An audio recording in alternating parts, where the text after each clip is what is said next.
મિત્રો, લોકમત ન્યૂઝ ચેનલમાં હું ક્ષિતિજ સુપેકર આપનું હાર્દિક સ્વાગત કરું છું। સમાચારોની શરૂઆત કરતા પહેલા એક નજર કરીએ આજના મુખ્ય સમાચારો। પંડિત દીનદયાલ ઉપાધ્યાય નગરગૃહ ખાતે રાજ્ય યોગ બોર્ડના અધ્યક્ષ શિષપાલજીની અધ્યક્ષતામાં સ્નેહ મિલન અને યોગ સંવાદ સમારંભ યોજાયો। યોગ કોર્ડિનેટર અને યોગ શિક્ષકોને આ અવસરે સન્માનિત કરાયા। વડોદરાની કપુરાઈ ચોકડી પાસે સર્જાયો અકસ્માત। કન્ટેનર કાર પર ચડી ગયું। કારમાં ફસાયેલ 4 લોકોનો ચમત્કારિક બચાવ થયો। અકસ્માતની ઘટના સંદર્ભે પોલીસે વધુ તપાસ હાથ ધરી। વડોદરા શહેરની ખાનગી હોટલ ખાતે નવા કાયદાને અનુલક્ષી વર્કશોપનું આયોજન કરાયું। તો હવે જોઈએ વિગતવાર સમાચાર। પંડિત દીનદયાલ ઉપાધ્યાય નગરગૃહ ખાતે યોગ સંવાદ કાર્યક્રમનું આયોજન કરવામાં આવ્યું હતું। રાજ્ય યોગ બોર્ડ દ્વારા રાજ્યભરમાં નૂતન વર્ષના ઉપલક્ષમાં યોગ સ્નેહ મિલન સમારંભ યોજવામાં આવી રહ્યા છે। ત્યારે વડોદરાના પંડિત દીનદયાલ ઉપાધ્યાય નગરગૃહ ખાતે રાજ્ય યોગ બોર્ડના અધ્યક્ષ શિષપાલજીની અધ્યક્ષતામાં સ્નેહ મિલન અને યોગ સંવાદ સમારંભ યોજવામાં આવ્યો હતો, જેમાં 1500થી વધુ યોગ સાધકો અને નગરજનો ઉપસ્થિત રહ્યા હતા। યોગ સંવાદ કાર્યક્રમમાં યોગ કોર્ડિનેટર અને યોગ શિક્ષકોને સન્માનિત કરવામાં આવ્યા હતા। વડોદરામાં રાજ્ય યોગ બોર્ડ દ્વારા નવા વર્ષે સંદર્ભે યોગ સ્નેહ મિલન કાર્યક્રમનું આયોજન કરવામાં આવ્યું હતું। યોગ બોર્ડના અધ્યક્ષ શિષપાલજી વિશેષ ઉપસ્થિત રહ્યા હતા। સ્વસ્થ અને તંદુરસ્ત રહેવા માટે યોગિક ક્રિયાઓ કરાવવામાં આવી હતી। આ ઉપરાંત યોગ સાધકો સાથે યોગ સંવાદ પણ સાધવામાં આવ્યો હતો, જેનો ઉદ્દેશ લોકોનો માનસિક અને શારીરિક સ્વાસ્થ્યની સાથે સાથે આવનાર પેઢીમાં યોગની અંગે જાગૃતતા આવે અને લોકો યોગ કરતા થાય તેવો હતો। ઉપરાંત લોકો નિરોગી રહે અને સ્વસ્થ જીવનશૈલીનું જીવન જીવવા માટે પ્રોત્સાહિત કરવાનો હતો। યોગ ભારતીય સંસ્કૃતિની દેન છે। આપણા ઋષિમુનિઓ યોગ, આયુર્વેદ અને ધ્યાનના સારે 200 વર્ષ સ્વસ્થ જીવન જીવતા હતા, પણ આજે બેઠાડું જીવન, કસરતનો અભાવ અને માનસિક તણાવના લીધે રોગો વધ્યા છે। એનું સમાધાન છે યોગ। આપણા દેશના વડાપ્રધાન માન્ય નરેન્દ્રભાઈ મોદીજીના લીધે 21 જૂન આંતરરાષ્ટ્રીય યોગ દિવસ આખી દુનિયામાં ઉજવાય છે। આપણા સૌ માટે ગર્વ અને ગૌરવની વાત છે। ગુજરાત રાજ્ય સરકારે હવે માત્ર 21 જૂનના દિવસે નહીં, 365 દિવસ યોગ થાય એના માટે ગુજરાત રાજ્ય યોગ બોર્ડનું ગઠન કર્યું છે। અમે અત્યાર સુધી 1.5 લાખ યોગ ટ્રેનરો તૈયાર કર્યા છે। અમારા 5000 યોગ વર્ગો ચાલે છે। અમારું વિઝન છે કે આવનાર 5 વર્ષની અંદર 10 લાખ યોગ ટ્રેનરો તૈયાર કરવાના અને 50,000 યોગ વર્ગો ચાલુ કરવાના। દરેક ગામડે દરેક સોસાયટી યોગ વર્ગો ચાલુ કરવાના। દરેક વ્યક્તિનો શરીર બળ, મનોબળ અને આત્મબળ વધારવાની જરૂર છે।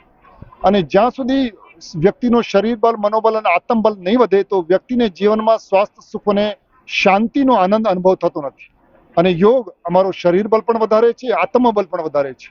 તો આજે વડોદરા શહેરમાં યોગ સંવાદ અને સ્નેહ મિલનના કાર્યક્રમમાં ખૂબ મોટી સંખ્યામાં અમારા યોગ ટ્રેનરો, યોગ કોચ ઉપસ્થિત થયા। આ કાર્યક્રમનો મકસદ કે વડોદરા જિલ્લામાં યોગનું વાતાવરણ બનાવવું, હજી વધુ યોગ વર્ગો ચાલુ થાય, અમારા કાર્યકર્તાઓને મોટિવેશન આપવાનું, પ્રેરણા આપવાનું અને ખૂબ મોટી સંખ્યામાં અમારા યોગ સાધકો પણ આવ્યા છે। આપના ચેનલના માધ્યમથી હું સમસ્ત ગુજરાતની જનતાને આહ્વાન કરવા માંગુ છું કે ગુજરાત રાજ્ય સરકારે યોગ બોર્ડ બનાવ્યું છે। માન્ય મુખ્યમંત્રી શ્રી દરેક વ્યક્તિ સુધી યોગ પહોંચે એના માટે પ્રયત્નશીલ છે। તો આવો આપણે બધા સાથે મળીને યોગી બનીએ, નિરોગી બનીએ, સમાજ માટે સહયોગી અને રાષ્ટ્ર માટે ઉપયોગી બનીએ। સમાચારોના સતત અપડેટ મેળવવા માટે લોકમત ન્યૂઝને યુટ્યુબ ઉપર સબસ્ક્રાઇબ કરો, બેલ આઇકોન દબાવો અને અમારી સાથે જોડાયેલ રહો ફેસબુક, ઇન્સ્ટાગ્રામ અને ટ્વિટર ઉપર। કપુરાઈ ચોકડી પાસે અકસ્માતની ઘટના સામે આવી હતી।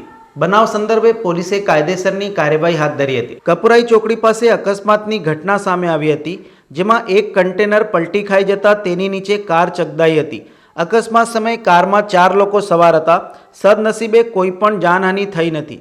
તમામનો આબાદ બચાવ થયો હતો। ઘટનાના પગલે પલટી ખાઈ ગયેલ કન્ટેનરને ઊભું કરવા માટે ક્રેઇન બોલાવવી પડી હતી। ઘટનાના પગલે 5 કિલોમીટર જેટલો ટ્રાફિક જામ સર્જાયો હતો।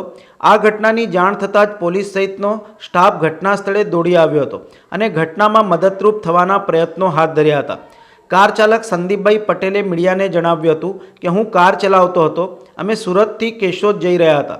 મારી બાજુની કાર ચાલી રહી હતી, તેને ઓવરટેક કરવા જતાં મેં કાર ધીરી કરી દીધી હતી અને તેણે પણ કાર ધીમી કરી દીધી હતી, એટલે ઇકો કાર જતી રહી હતી અમે કાર ધીમી કરતા પાછળથી આવતા વાહનનું બેલેન્સ ખોરવાઈ ગયું હતું, જેથી તેને અમને બચાવવા અથવા તો અન્ય કારણોસર કન્ટેનર ફેરવી લીધું હતું, જે ફરીને અમારી ઉપર પડ્યું હતું.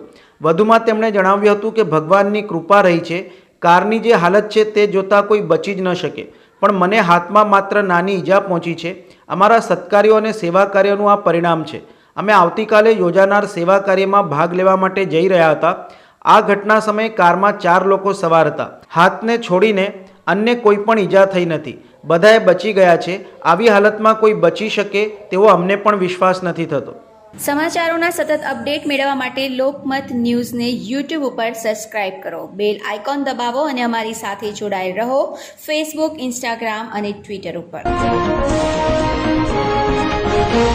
શહેરની ખાનગી હોટલ ખાતે નવા કાયદાને અનુલક્ષી એક વર્કશોપનું આયોજન કરવામાં આવ્યું હતું. વડોદરા શહેરની ખાનગી હોટલ ખાતે નવા કાયદા, ભારતીય ન્યાય સંહિતા, ભારતીય નાગરિક સુરક્ષા સંહિતા પર વર્કશોપનું આયોજન કરવામાં આવ્યું હતું. ડાયરેક્ટર ઓફ પ્રોસિક્યુશનની કચેરી, ગુજરાત સરકાર દ્વારા આ વર્કશોપનું આયોજન કરવામાં આવ્યું હતું. દીપ પ્રાગટ્ય કર્યા બાદ વર્કશોપનો પ્રારંભ થયો હતો. આ અવસરે પ્રિન્સિપાલ જજ જે.એલ. ઓડેદરા, ડેપ્યુટી ડાયરેક્ટર રાકેશ રાવ, જિલ્લા પોલીસ વડા રોહન આનંદ, પોલીસ કમિશનર નરસિમ્હા કોમર, અધિક પોલીસ કમિશનર ડોક્ટર લીના પાટીલ, ડેપ્યુટી ડાયરેક્ટર જગરૂપસિંહ રાજપૂત, જેમના નેતૃત્વમાં વર્કશોપનું આયોજન કરવામાં આવ્યું હતું, તે મુખ્ય સરકારી વકીલ અનિલ દેસાઈ, પોલીસ અધિકારીઓ, કર્મચારીઓ, વકીલો આ અવસરે વર્કશોપમાં ઉપસ્થિત રહ્યા હતા. આજરોજ વડોદરા ખાતે ડાયરેક્ટોરેટ ઓફ પ્રોસિક્યુશન ગાંધીનગર વિભાગ મારફતે જે સીધું હોમ મિનિસ્ટ્રીની અંતર્ગત આવે છે, તેઓના માર્ગદર્શન નીચે આજે વડોદરા ખાતે 4 જિલ્લાઓના તમામ સરકારી વકીલો, ડિસ્ટ્રિક્ટ કોર્ટના સરકારી વકીલો તેમજ જેએમએફસી કોર્ટના સરકારી વકીલો અને પોલીસ અધિકારીગણ સાથે જે નવા કાયદા 1/7/2024થી અમલ થયેલો છે, એ ત્રણેય ક્રિમિનલ મેજર એક્ટ ઉપર વિસ્તૃત ચર્ચા માટે આજે વડોદરાની અંદર સૂર્યા પેલેસ હોટલની અંદર સમારંભનું આયોજન કર્યું છે. આ કાર્યક્રમની અંદર આદરણીય પ્રિન્સિપલ ડિસ્ટ્રિક્ટ જજ સાહેબ ઓડેદરા સાહેબ, વડોદરા શહેરના પોલીસ કમિશનર શ્રી કોમર સાહેબ તેમજ ડાયરેક્ટર ઓફ પ્રોસિક્યુશન વિભાગના ડેપ્યુટી ડાયરેક્ટર આદરણીય રાજપૂત સાહેબ તેમજ રાવ સાહેબ ઉપસ્થિત છે. પોલીસ અધિકારીગણ પણ ઉપસ્થિત છે. લીના પાટીલ મેડમ તથા રોહન આનંદ સાહેબ ઉપસ્થિત છે.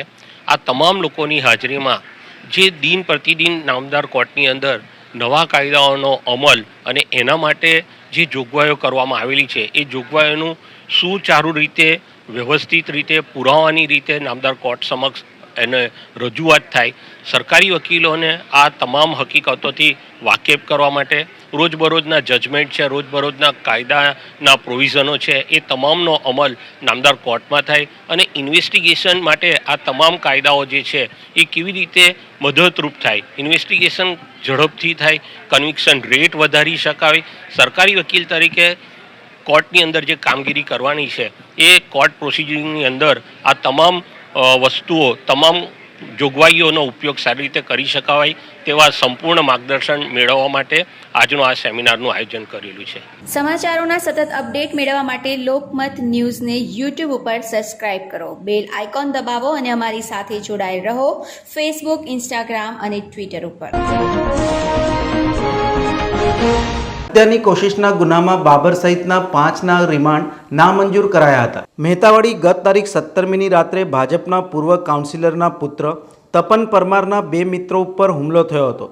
કારેલીબાગ પોલીસે આ ગુનામાં બાબર હબીબ પઠાણ, શબનમ વસીમ મંસૂરી, એજાજ હુસેન અહેમદ શેખ, વસીમ નૂર મોહમ્મદ મંસૂરી, મહેબૂબ હબીબ ખાન પઠાણ અને સલમાન ઉર્ફે સોનુ હબીબ મંસૂરીની ગઈકાલે ટ્રાન્સફર વોરંટથી ધરપકડ કરી હતી.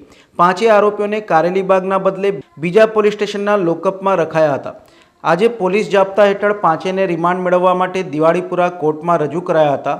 પોલીસે હત્યાની કોશિશ અને એટ્રોસિટી એક્ટના મુજબ નોંધાયેલા ગુનામાં 5 આરોપીઓની વધુ પૂછપરછ માટે અદાલત પાસે 10 દિવસના રિમાન્ડની માંગણી કરી હતી. જો કે કોર્ટે રિમાન્ડ નામંજૂર કરતા બાબર સહિત 5 આરોપીઓને સેન્ટ્રલ જેલના હવાલે કરાયા હતા. ઉલ્લેખનીય છે કે રાવપુરા પોલીસે હત્યાના ગુનામાં કોર્ટમાં જલ્દી ચાર્જશીટ મૂકવા તૈયારી કરી રહી છે. સમાચારોના સતત અપડેટ મેળવવા માટે લોકમત ન્યૂઝને યુટ્યુબ ઉપર સબસ્ક્રાઇબ કરો, બેલ આઇકોન દબાવો અને અમારી સાથે જોડાયેલ રહો ફેસબુક, ઇન્સ્ટાગ્રામ અને ટ્વિટર ઉપર. છાણી તળાવના બ્યુટિફિકેશનની કામગીરી બાદ યોગ્ય જાળવણી ન થતાં લોકો ત્રાહિમામ પોકારી ઉઠ્યા છે. મહારાજા સયાજીરાવ ગાયકવાડ દ્વારા શહેરના નાગરિકો માટે ઘણા બધા બાગ બગીચા, તળાવો, શૈક્ષણિક ઇમારતો સહિતની સુવિધાઓ પૂરી પાડી છે, જે આજે પણ લોકોને ઉપયોગી છે. જો કે હાલના શાસકો વહીવટી તંત્રની કામગીરીના કારણે વેરો ભરવા છતાં પણ પ્રજા પરેશાની વેઠી રહી છે. શહેરના છાણી તળાવના પ્રજાના ટેક્સના પૈસે બ્યુટિફિકેશનની કામગીરી હાથ ધરાઈ હતી, પણ તે બાદ તળાવની જાળવણીની કામગીરી હવે થતી નથી. બ્યુટિફિકેશનના નામે સિમેન્ટ કોન્ક્રીટથી ચણતર થઈ ગયું, પરંતુ તળાવની અંદર પાણીની સ્વચ્છતા, તેનો યોગ્ય રખરખાવ, જાળવણી પ્રત્યે પાલિકા તંત્ર નીરસતા અને ઉદાસીનતા દાખવી રહ્યું છે. છાણી તળાવ પાસે રોજ વિસ્તારના લોકો મોર્નિંગ વોક માટે આવે છે. પોતાના આરોગ્યને લઈને જાગૃત લોકો અહીં ચાલવા આવે છે, પણ આ જગ્યાએ તળાવમાં ડ્રેનેજના પાણી લીકેજ થતું હોવાથી તળાવના પાણીને દૂષિત કરી રહ્યું છે. તો આસપાસના વિસ્તારમાં દુર્ગંધ ગેસની પણ લોકોને અસર અનુભવી રહ્યા છે. લોકોના આરોગ્યની ચિંતાને લઈને આજે સ્થાનિક જાગૃત નાગરિકો દ્વારા સમગ્ર પરિસ્થિતિ મીડિયા સમક્ષ જણાવી હતી અને આ મામલે વહેલી તકે યોગ્ય કાર્યવાહી કરવા તળાવ તથા બગીચાની જાળવણી કરવાની માંગણી કરવામાં આવી હતી. અમે હંમેશા વિકાસની વાતો કરીએ છીએ, મોદી સાહેબના વિચારો દ્વારા ચાલે છે, પરંતુ અધિકારો ભ્રષ્ટ હોય ને ત્યારે અમારે આંગળી ઉઠાવવી પડે છે. જ્યારે અમે છાણી તળાવમાં આવ્યા છે ત્યાં બહુ ગંદકી મારે છે. સવારમાં અમે એક્સરસાઇઝ કરીએ તો એવો ગેસ ઉત્પન્ન થાય છે જેની માટે એ હાનિ પહોંચી શકે છે, આરોગ્ય માટે છેડા થઈ શકે છે. અહીં આગળ માણસ શા માટે આવે છે? એક્સરસાઇઝ કરવા માટે અને હેલ્થને લઈને આવે છે, પરંતુ હેલ્થને છેડા થતા હોય ત્યારે જનતાએ બોલવું પડે છે. વિકાસની વાતો થાય છે, વિકાસ થવો જોઈએ હંમેશા, પરંતુ જે અધિકારીઓ ભ્રષ્ટ છે એમને પણ ખ્યાલ આવવો જોઈએ કે વહેલી તકે આ નિરાકરણ લાવે. મારે એક જ કહેવું છે, કાઉન્સિલર હોય, ધારાસભ્ય હોય, સાંસદ સભ્ય હોય કે પછી મેયર હોય, આનું નિરાકરણ વહેલી તકે આવે હું એવી આશા રાખું છું. શું થાય છે અહીંયા? કયું પાણી છોડવામાં આવે છે? આ આજુબાજુ સોસાયટીનું પાણી આવી રહ્યું છે એવું લાગી રહ્યું છે. શેનું છે પાણી? સોસાયટીનું. શેનું છે? એટલે પાણી ચોખ્ખું પાણી? આ ચોખ્ખું પાણી નથી, આ ગટરનું પાણી અને બીજું બી પાણી હોઈ શકે છે, કારણ કે આપણે ગટર લાઈન કેવી રીતે આપી છે આ કોઈ એ આપણે જાણકારી નથી. શું નામ તમારું? મારું કમલેશ રાઠવા. સમાચારોના સતત અપડેટ મેળવવા માટે લોકમત ન્યૂઝને યુટ્યુબ ઉપર સબસ્ક્રાઇબ કરો, બેલ આઇકોન દબાવો અને અમારી સાથે જોડાયેલ રહો ફેસબુક, ઇન્સ્ટાગ્રામ અને ટ્વિટર ઉપર. વેદાંત કુમારજી મહોદયશ્રીના જન્મદિવસના અવસરે માર્કેન્ડે પૂજાનું આયોજન કરવામાં આવ્યું હતું. તૃતીય પીઠ કાકરોલી યુવરાજ પરમ પૂજ્ય ગોસ્વામી 108 વેદાંત કુમારજી મહોદયશ્રીના જન્મદિવસના ઉપલક્ષમાં માર્કેન્ડે પૂજાનું આયોજન કરવામાં આવ્યું હતું. તૃતીય પીઠાધીશ્વર કાકરોલી નરેશ પરમ પૂજ્ય ગોસ્વામી 108 ડૉક્ટર વાગીશ કુમારજી મહારાજશ્રીની આજ્ઞા અનુસાર તૃતીય પીઠ કાકરોલી યુવરાજ પરમ પૂજ્ય ગોસ્વામી 108 વેદાંત કુમારજી મહોદયશ્રીના જન્મદિવસના ઉપલક્ષમાં નવાપુરા સ્થિત બેઠક મંદિર ખાતે માર્કેન્ડે પૂજાનું આયોજન કરવામાં આવ્યું હતું. આ પ્રસંગે મોટી સંખ્યામાં વૈષ્ણવો ઉપસ્થિત રહ્યા હતા અને મનના ભાવ લાગણી સમર્પિત કરી હતી. જય દ્વારકાધીશ. આજે ખૂબ જ આનંદનો અવસર છે. શ્રી દ્વારકાધીશ પ્રભુના પાવન ચરણારવિંદમાં આજે મારા જ્યેષ્ઠ ભ્રાતા, મારા મોટા ભાઈ પરમ પૂજ્ય શ્રી વેદાંત કુમારજીનો આજે જન્મદિવસ છે. ગામે ગામથી વૈષ્ણવ આવીને એમના મનના ભાવ અને લાગણી જ્યારે વેદાંતના અને શ્રી પ્રભુના ચરણોમાં સમર્પિત કરી રહ્યા છે, ખૂબ જ આનંદની અનુભૂતિ થઈ રહી છે. શ્રી પ્રભુના ચરણોમાં એવું જ વંદન કરું છું, એવી જ એક પ્રાર્થના કરું છું કે એવી જ રીતે સંપ્રદાયમાં એવં તૃતીય ગ્રહની પ્રણાલીમાં એવી જ રીતે સક્ષમતાથી વેદાંત આગળ બી કાર્ય કરતા રહે અને ખૂબ શુભેચ્છા એમને આપું છું. સાથે સાથે સમસ્ત વૈષ્ણવ સમાજને એમના જન્મદિન બદલ ખૂબ ખૂબ બધાઈ આપું છું. સમાચારોના સતત અપડેટ મેળવવા માટે લોકમત ન્યૂઝને યુટ્યુબ ઉપર સબસ્ક્રાઇબ કરો, બેલ આઇકોન દબાવો અને અમારી સાથે જોડાયેલ રહો ફેસબુક, ઇન્સ્ટાગ્રામ અને ટ્વિટર ઉપર. હરિતીર્થ આશ્રમ કુંડેલા ખાતે રક્તદાન શિબિરનું આયોજન કરવામાં આવ્યું હતું. હરિતીર્થ આશ્રમ કુંડેલા દ્વારા ગુરુજીના 51મો પ્રગટ ઉત્સવ નિમિત્તે રક્તદાન કેમ્પનું આયોજન કરવામાં આવ્યું હતું. હરિતીર્થ આશ્રમ કુંડેલા દ્વારા આજરોજ ગુરુજીના 51મો પ્રકટ ઉત્સવ નિમિત્તે રક્તદાન કેમ્પનું આયોજન કરવામાં આવ્યું હતું. દર વર્ષની જેમ આ વર્ષે પણ રક્તદાન શિબિર યોજાઈ હતી. આશ્રમના અગ્રણી દ્વારા જણાવ્યું હતું કે અમારો હેતુ એ છે કે અમારા ગુરુજીના પ્રગટ દિવસે અમારા હરિભક્તો વધુમાં વધુ રક્તદાન કરે, રક્ત જરૂરિયાતમંદોને પહોંચે. આજના દિવસે મોટી સંખ્યામાં ભક્તો દ્વારા રક્તદાન શિબિરમાં ભાગ લઈ રક્તદાન કર્યું હતું. અગ્રણી દ્વારા સમગ્ર આયોજન સંદર્ભે વિસ્તૃત માહિતી આપી હતી. અમારે હરિતીર્થ આશ્રમ કુંડેલા દ્વારા રક્તદાન શિબિર યોજવામાં આવી હતી. અમારા ગુરુ સાંઈ મહારાજનો 51મો પ્રાગટ્ય દિવસ છે. એ નિમિત્તે અમે દર વર્ષે આવું આયોજન રાખીએ છીએ અને ઘણા બધા હરિભક્તો આ સેવામાં ભાગ લે છે અને ઘણું બધું એવું આયોજન કરીએ છીએ. અમે અમારા આશ્રમ દ્વારા ભગવાનનો અન્નકૂટ હોય છે એ દિવસે ગુરુ સાંઈ મહારાજનું પણ અમે ગુરુ પૂજન કરીએ છીએ, ઉત્સવ કરીએ છીએ અને અહીંયા આગળ બધા હરિભક્તોએ પણ ખૂબ સહયોગ કર્યો છે અને અમારું એવી ભાવના છે કે વધારેમાં વધારે બ્લડ આપે બધા એવું એ કરીએ છીએ, એમ ભાવના છે. અને અહીં પુષ્પમ હાઇટ તરસાલી ખાતે આ બ્લડ કેમ્પ યોજવામાં આવ્યો છે અને અમારા ગુરુને રાજી કરવા માટે અમે આ બધું કરી રહ્યા છે. અને અમારા જે બધા યુવક મંડળ છે એ પણ આની અંદર ખૂબ એ લોકોએ મહેનત કરી છે સફળતા માટે. સારું એવું રક્તદાન થાય એના માટે ખૂબ દોડ્યા છે એ લોકો અને એનું પરિણામ પણ આવ્યું છે. એટલે સારું એવું બ્લડ કેમ્પ થયું છે. ગુરુ સાંઈ મહારાજને રાજી કરવા, અમારા ઈષ્ટદેવ ભગવાન સ્વામિનારાયણને રાજી કરવા માટે અમે આ બધું કર્યું છે. સૌથી પહેલાં તો હું આભારી છું જે અમારા હરિતીર્થ સેવાશ્રમના સ્વામીજી છે, એમણે આ રક્તદાન શિબિરનું આયોજન કરેલું છે અને અમે પોતાને બહુ સૌભાગ્યવાન માનીશું કે અમે લોકો આ એક્ટિવિટીમાં ભાગ લઈએ છીએ. આજે અમે લોકો રક્તદાન શિબિરમાં ભાગ લઈને અમે લોકો બધા પણ સોસાયટીના મેમ્બર્સ પણ અમે લોકોએ ભાગ લીધો છે અને અમે આજે રક્તદાન કરવાના છીએ. મારું નામ કુલભૂષણ વાડકર, હું પુષ્પમ હાઇટ્સ 2 તરસાલીમાંથી. સમાચારોના સતત અપડેટ મેળવવા માટે લોકમત ન્યૂઝને યુટ્યુબ ઉપર સબસ્ક્રાઇબ કરો, બેલ આઇકોન દબાવો અને અમારી સાથે જોડાયેલ રહો ફેસબુક, ઇન્સ્ટાગ્રામ અને ટ્વિટર ઉપર.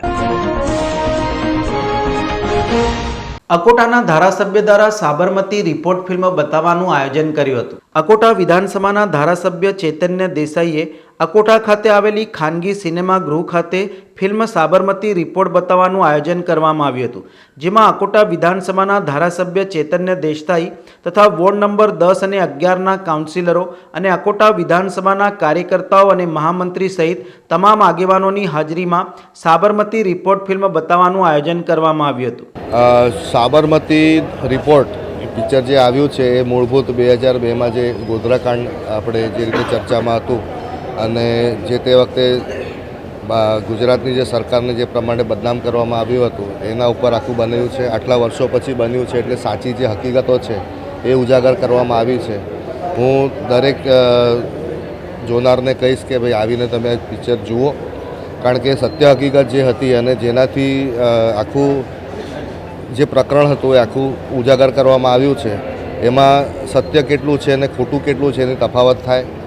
એ પ્રકારે હકીકતમાં જે તે સમયે સેન્ટ્રલ સરકાર હતી અને જેને બદનામ કર્યું હતું, ગુજરાતને બદનામ કરવાનો પૂરતો પ્રયત્ન કર્યો હતો, તે બધું સ્પષ્ટતાથી બહાર દેખાઈ આવે છે. સમાચારોના સતત અપડેટ મેળવવા માટે લોકમત ન્યૂઝને યુટ્યુબ ઉપર સબસ્ક્રાઇબ કરો, બેલ આઇકોન દબાવો અને અમારી સાથે જોડાયેલ રહો ફેસબુક, ઇન્સ્ટાગ્રામ અને ટ્વિટર ઉપર.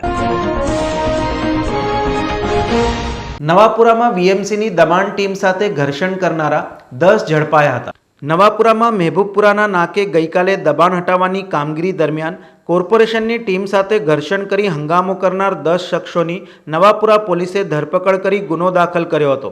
આ ગુનામાં પોલીસે યાકુબ મિયા શેખ, બન્નુભાઈ શેખ, ઠંડુ બસીર ખાન બલોચ, તિજોરીવાલા ઇસ્માઇલભાઈ શેખ, અગેલી જાફર મિયા બાબરચી, શબ્બીર પીર મોહમ્મદ પઠાન, મામામોર હસન ખાન પઠાન, ગની હસન ખાન ઉર્ફે બાબાડમ પઠાન, શકીલ અહેમદ ઇકબાલ અહેમદ શેખ અને ચપ્પટ હનીફ મિયા શેખની ધરપકડ કરી કાયદેસરની કાર્યવાહી હાથ ધરી હતી. સમાચારોના સતત અપડેટ મેળવવા માટે લોકમત ન્યૂઝને યુટ્યુબ ઉપર સબસ્ક્રાઇબ કરો, બેલ આઇકોન દબાવો અને અમારી સાથે જોડાયેલ રહો ફેસબુક, ઇન્સ્ટાગ્રામ અને ટ્વિટર ઉપર. દબાણ શાખા દ્વારા છઠ્ઠા દિવસે આજવા રોડ વિસ્તારમાં દબાણ દૂર કરવાની કામગીરી હાથ ધરી હતી. વડોદરા શહેરમાં થોડાક દિવસ અગાઉ નાગરવાડા વિસ્તારમાં ભાજપના પૂર્વ કાઉન્સિલરના પુત્રની હત્યા બાદ વડોદરા કોર્પોરેશન દ્વારા રસ્તામાં આવતા અને ટ્રાફિકને અડચણરૂપ દબાણો દૂર કરવાની કામગીરી હાથ ધરવામાં આવી છે. ત્યારે આજે છઠ્ઠા દિવસે શહેરના આજવા રોડ ઉપર સરદાર એસ્ટેટથી મહાવીર હોલ 4 રસ્તા તરફના ગેરકાયદેસર દબાણો દૂર કરવા માટે પાલિકાની દબાણ શાખા આવી પહોંચી હતી. આ કામગીરી પોલીસના ચુસ્ત બંદોબસ્ત વચ્ચે કરવામાં આવી હતી. છેલ્લા 6 દિવસથી ચાલતી આ કાર્યવાહી વડોદરા મહાનગરપાલિકાની દબાણ શાખાની ટીમ દ્વારા કરવામાં આવી રહી છે. આ હંગામી દબાણો દૂર કરવાના મામલે ભાજપના પૂર્વ કોર્પોરેટરના પુત્રની હત્યા બાદ સિલસિલો યથાવત રહ્યો છે. ત્યારે દબાણ શાખાએ હંમેશા બંદોબસ્ત આપતા પોલીસ વિભાગ દ્વારા સમયસર બંદોબસ્ત મળે છે, પરંતુ આ ડ્રાઈવમાં 2 થી 3 વાર દબાણ શાખાની ટીમે પોલીસ સ્ટેશન આગળ જઈને 1 થી 2 કલાક સુધી રાહ જોવાનો પણ વારો આવ્યો છે. ત્યારે જો તંત્ર દ્વારા યોગ્ય સંકલન થાય તો આ કાર્યવાહીમાં આવતા તમામ અધિકારીઓ, કર્મચારીઓ, સ્ટ્રીટ લાઇટ વિભાગ, ફાયર વિભાગ, આરોગ્ય વિભાગની ટીમોને હેરાનગતિ ઓછી થઈ શકે છે. અત્યારે હાલ વહીવટી વોર્ડ નંબર 5 માં સમાવિષ્ટ વિસ્તાર સરદાર એસ્ટેટ 4 રસ્તાથી લઈ મહાવીર હોલ 4 રસ્તાની કામગીરી ચાલુ છે. અત્યારે હાલ સરદાર એસ્ટેટ 4 રસ્તા પર જે હંગામી દબાણો રોડ લાઇન ને ફૂટપાથ પરના તેને જમા લેવાની શેડ, લારી ગલ્લા, બોર્ડ, હોળી કાર્યવાહી ચાલુ છે. 2 ટ્રક ભરીને સામાન જમા લેવામાં આવે છે. અને બાપોદ પોલીસ સ્ટેશનનો સ્ટાફ, વહીવટી વોર્ડ 5ના વોર્ડ ઓફિસરથી તેમનો staff, TDO department, TP department, commercial ડિપાર્ટમેન્ટની team, fire department, street light, medical ડિપાર્ટમેન્ટની ટીમ સાથે રાખી વિવિધ વિભાગોના અંતર્ગત જે આવતું હોય તેમના સૂચના મુજબ સમાચારોના સતત અપડેટ મેળવવા માટે લોકમત ન્યૂઝને યુટ્યુબ ઉપર સબસ્ક્રાઇબ કરો, બેલ આઇકોન દબાવો અને અમારી સાથે જોડાયેલ રહો ફેસબુક, ઇન્સ્ટાગ્રામ અને ટ્વિટર ઉપર. બાઇકની પેટ્રોલ ટાંકી નીચે ચોરખાનું બનાવીને દારૂની હેરાફેરીનો મામલો પોલીસે ઝડપી પાડ્યો છે. વડોદરા શહેરના માજલપુર પોલીસ સ્ટેશન વિસ્તારમાં બાઇકની પેટ્રોલ ટાંકી નીચે દારૂની બોટલો સંતાડીને કરવામાં આવતી હેરાફેરીનો માજલપુર પોલીસે પર્દાફાશ કર્યો છે. આરોપી બાઇકની પેટ્રોલ ટાંકીની નીચે ચોરખાનું બનાવીને તેમાં દારૂ છુપાવતો હતો અને પોલીસની નજરથી બચવા માટે આ કિમિયો અજમાવ્યો હતો. જોકે તે પોલીસની નજરથી બચી શક્યો ન હતો. માજલપુર પોલીસે આરોપીને વોન્ટેડ જાહેર કરીને આ મામલે વધુ તપાસ હાથ ધરી છે. માજલપુર પોલીસની ટીમ પોલીસ સ્ટેશન વિસ્તારમાં પેટ્રોલિંગમાં હતી. તે દરમિયાન બાતમી મળી હતી કે એક બાઇકમાં પેટ્રોલની ટાંકી નીચેના ભાગે વિદેશી દારૂની બોટલો લાવીને હેરાફેરી કરાઈ રહી છે. હાલ આ શખ્સ મનહરનગર 2 પાસે દારૂની હેરાફેરી કરવા આવ્યો છે. આ બાતમી હકીકતના આધારે સ્ટાફના માણસો સ્થળ ઉપર જઈને તપાસ કરતા બાતમીવાળી શંકાસ્પદ રીતે બિનવારસ હાલતમાં બાઇક મળી આવી હતી. બાઇકની સીટ ખોલી પેટ્રોલની ટાંકી નીચે તપાસ કરતા તેમાંથી ભારતીય બનાવટના વિદેશી દારૂના પ્લાસ્ટિકના 180 mlના ક્વાર્ટર મળી આવ્યા હતા. પોલીસે દારૂના ક્વાર્ટર જપ્ત કરીને આરોપીને વોન્ટેડ જાહેર કર્યો છે. પોલીસે 10,875 રૂપિયાની કિંમતની દારૂની 75 નાની બોટલો જપ્ત કરી છે. આ ઉપરાંત 30,000 રૂપિયાની કિંમતની બાઇક પણ જપ્ત કરી છે. આમ કુલ 40,875 રૂપિયાનો મુદ્દામાલ જપ્ત કરીને પોલીસે વધુ તપાસ હાથ ધરી આરોપીને વોન્ટેડ જાહેર કર્યો છે. સમાચારોના સતત અપડેટ મેળવવા માટે લોકમત ન્યૂઝને યુટ્યુબ ઉપર સબસ્ક્રાઇબ કરો, બેલ આઇકોન દબાવો અને અમારી સાથે જોડાયેલ રહો ફેસબુક, ઇન્સ્ટાગ્રામ અને ટ્વિટર ઉપર. મહારાષ્ટ્ર વિધાનસભાની ચૂંટણીમાં વડોદરાના નેતાઓએ કરેલી મહેનત આખરે રંગ લાવી છે.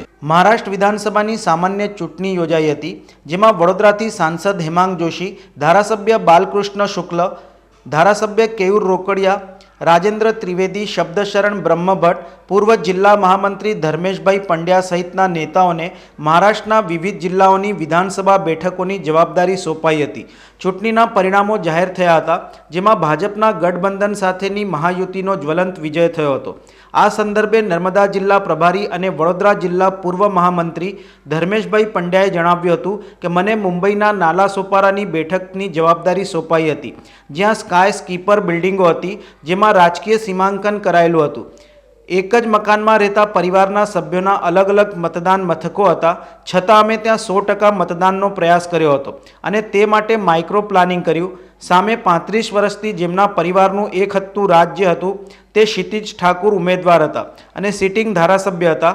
ભાજપના રાષ્ટ્રીય મહામંત્રી વિનોદ તાવડે ઉપર આક્ષેપ કર્યો હતો કે તેઓ મતદારોમાં રૂપિયા વેચે છે. તેમાં બેકફાયર થયું હતું અને મતદારો ભાજપ તરફ વળ્યા હતા. તેમજ વધુમાં વધુ મતદાન કરાવતા આ વખતે 60% મતદાન વધ્યું હતું, જેથી ભાજપના ઉમેદવાર રાજન નાઈક 38,000ની લીડથી જીત્યા હતા. 35 વર્ષમાં પહેલીવાર ભાજપે તે બેઠક ઉપર જીત્યું છે. નાલા સોપારા વોન્ટ પરિવર્તન #મતદારોમાં કામ કરી ગયું. આખરે રાજકીય સીમાંકનનો ચક્રવ્યૂહ તોડીને જીત મેળવી છે. પૂર્વ મહામંત્રી વડોદરા જિલ્લા અને હાલમાં નર્મદા જિલ્લા પ્રભારી તરીકે અને વર્ષોથી ભારતીય જનતા પાર્ટીના કાર્યકર્તા તરીકે મને નાલા સોપારા મહારાષ્ટ્રની અંદર નાલા સોપારા વિધાનસભાની મને જવાબદારી સોંપવામાં આવી હતી.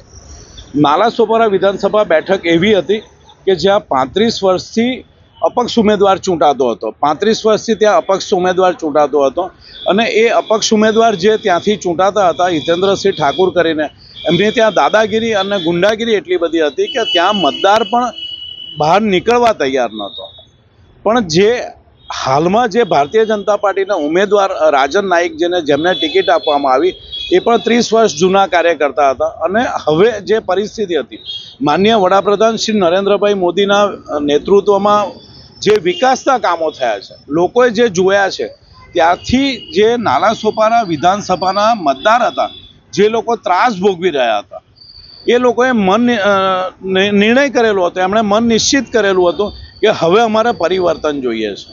અને એના કારણે જે અત્યારે અને સમગ્ર મહારાષ્ટ્રની અંદર કે જે મિલીજુલી સરકાર બનતી રહી, ઉદ્ધવજીની જે સરકાર બનતી રહી, પણ જે વિકાસ અટકી ગયો, એના કારણે લોકોએ મન બનાવેલું હતું કે માનનીય વડાપ્રધાન શ્રી નરેન્દ્ર મોદીજીના નેતૃત્વમાં જે સરકાર જે વિકાસના કામો કરી રહી છે અને એ અમારે જોઈએ છે, એના કારણે આ સ્પષ્ટ બહુમતી ત્યાં મળી છે. ગુજરાતમાંથી આપ જ્યારે પ્રચાર કરવા ત્યાં ગયા હતા, તો શું પ્રચારના મુદ્દા રહ્યા હતા મુખ્ય, અને ત્યાંના લોકોને કયા પ્રશ્નો સાથે તમારે ઉતરવું પડ્યું? મને જે નાલા સોપારા 132 નાલા સોપારા વિધાનસભાની જે જવાબદારી સોંપવામાં આવી હતી, ત્યાં તો એટલા બધા પ્રશ્નો હતા કે જે આપણા લોકો, ગુજરાતના લોકો માટે તો જે અશક્ય છે, જે ક્યારે આપણે જોયા નથી. ત્યાં આગળ નાલા સોપારા ઈસ્ટ અને વેસ્ટમાં જવા માટે ત્યાં લગભગ 10 થી 12 લાખ લોકો વસે છે. એ લોકો માટે માત્ર ને માત્ર એક જ ઓવરબ્રિજ, અને એટલો નાનો ઓવરબ્રિજ કે જે આપણા વડોદરા જિલ્લાના કે આપણા ગુજરાતના કોઈ ગામડાની અંદર એક નાળા ઉપર જે ઓવરબ્રિજ બન્યો હોય એ લેવલનો ઓવરબ્રિજ. ત્યાંના લોકો, ત્યાંના કાર્યકર્તાઓ, ત્યાંની પ્રજા 1.5-2 કલાકના એની અંદર ટ્રાફિક જામથી એ યુઝ ટુ હતા કે 1.5-2 કલાકનો તો ટ્રાફિક જામ હોઈ શકે. ચોક્કસ હું જ્યારે એ નાલા સોપારી વિધાનસભાની અંદર આ બનાવ બન્યો ત્યારે અમારા રાષ્ટ્રીય મહામંત્રી માનનીય વિનોદ તાવડેજી ત્યાં હાજર હતા. માત્ર ને માત્ર જે કાર્યકર્તાઓ હતા કે વધુમાં વધુ વોટિંગ થઈ શકે એટલે ત્યાં મહારાષ્ટ્રની અંદર મલ્ટી સ્ટોરીડ બિલ્ડિંગ વધારે છે. એટલે મલ્ટી સ્ટોરીડ એટલે કે ત્યાં આગળ 20 માળના 25 માળના બિલ્ડિંગ હોવા એ સામાન્ય છે, ત્યાં ચાલ હોવી સામાન્ય છે. એટલે કાર્યકર્તાઓ, ભારતીય જનતા પાર્ટીના કાર્યકર્તાઓએ કેવી રીતે મતદારને મતદાન મથક સુધી લઈ જવો, એ કાર્યકર્તાને માર્ગદર્શન આપવા માટેની બેઠક હતી. વિપક્ષ જે હારી ગયો હતો, જે અપક્ષ લોકો ત્યાં હારી ગયા હતા, એમને ખબર પડી ગઈ હતી કે હવે મતદાર અમારી સાથે નથી, એટલે માત્ર ને માત્ર તેમના દ્વારા આ ખોટો આક્ષેપ અમારા રાષ્ટ્રીય મહામંત્રી વિનોદ તાવડેજી સામે કરવામાં આવ્યો હતો. આજે શું તમારી સીટ પરના શું પરિણામ આવ્યા છે, એમાં શું પરિણામ? આજે નાલા સોપારા વિધાનસભા જે સીટ છે એ લગભગ અમે 45,000 મતેથી જીતી શક્યા છે, કે જે ગઈ વખતે શિવસેનાના ભાગે ગઈ હતી, જે 40,000 મતથી એ બેઠક આપણે મહાયુતિ સરકારની અંદર આપણે 40,000 મતથી આપણે હારી ગયા હતા, એ બેઠક આજે આપણે 45,000 મતથી જીતી શક્યા છે. એટલે ત્યાંના જે તમે પ્રશ્નો ગણાવ્યા એ પ્રશ્નોના લીધે આજે પરિવર્તન આવ્યું? હા, ચોક્કસ. ત્યાંના જે મતદાતા છે, જેની જે જરૂરિયાત છે, અને ભારતીય જનતા પાર્ટી જ આ વિકાસ કરી શકે છે, એ ત્યાંના મતદાતાએ સ્વીકારેલું છે. માટે થઈને જ આ ભારતીય જનતા પાર્ટીને ત્યાંના મતદાતાઓએ મત આપ્યો. સમાચારોના સતત અપડેટ મેળવવા માટે લોકમત ન્યૂઝને યુટ્યુબ ઉપર સબસ્ક્રાઇબ કરો, બેલ આઇકોન દબાવો અને અમારી સાથે જોડાયેલ રહો ફેસબુક, ઇન્સ્ટાગ્રામ અને ટ્વિટર ઉપર. સમાચારોના અંતમાં એક નજર કરીએ આજના મુખ્ય સમાચારો પર. પંડિત દીનદયાલ ઉપાધ્યાય નગરગૃહ ખાતે રાજ્ય યોગ બોર્ડના અધ્યક્ષ શિષપાલજીની અધ્યક્ષતામાં સ્નેહ મિલન અને યોગ સંવાદ સમારંભ યોજાયો. યોગ કોર્ડિનેટર અને યોગ શિક્ષકોને આ અવસરે સન્માનિત કરાયા. વડોદરાની કપરાઈ ચોકડી પાસે સર્જાયો અકસ્માત. કન્ટેનર કાર પર ચડી ગયું. કારમાં ફસાયેલ 4 લોકોનો ચમત્કારિક બચાવ થયો. અકસ્માતની ઘટના સંદર્ભે પોલીસે વધુ તપાસ હાથ ધરી. વડોદરા શહેરની ખાનગી હોટલ ખાતે નવા કાયદાને અનુલક્ષી વર્કશોપનું આયોજન કરાયું. તો આજના સમાચાર અહીં સમાપ્ત થાય છે. વધુ સમાચારો સાથે આવતીકાલે ફરીથી મુલાકાત થશે. તો ત્યાં સુધી લોકમત ન્યૂઝ ચેનલની સમગ્ર ટીમને રજા આપશો.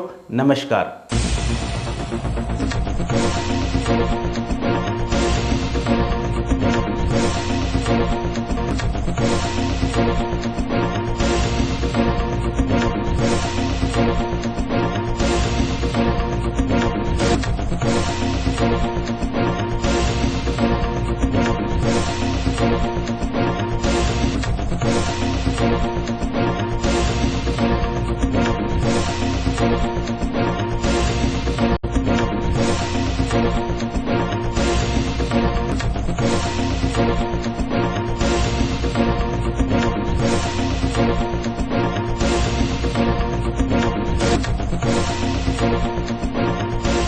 સમાચારોના સતત અપડેટ મેળવવા માટે લોકમત ન્યૂઝને યુટ્યુબ ઉપર સબસ્ક્રાઇબ કરો, બેલ આઇકોન દબાવો અને અમારી સાથે જોડાયેલ રહો ફેસબુક, ઇન્સ્ટાગ્રામ અને ટ્વિટર ઉપર.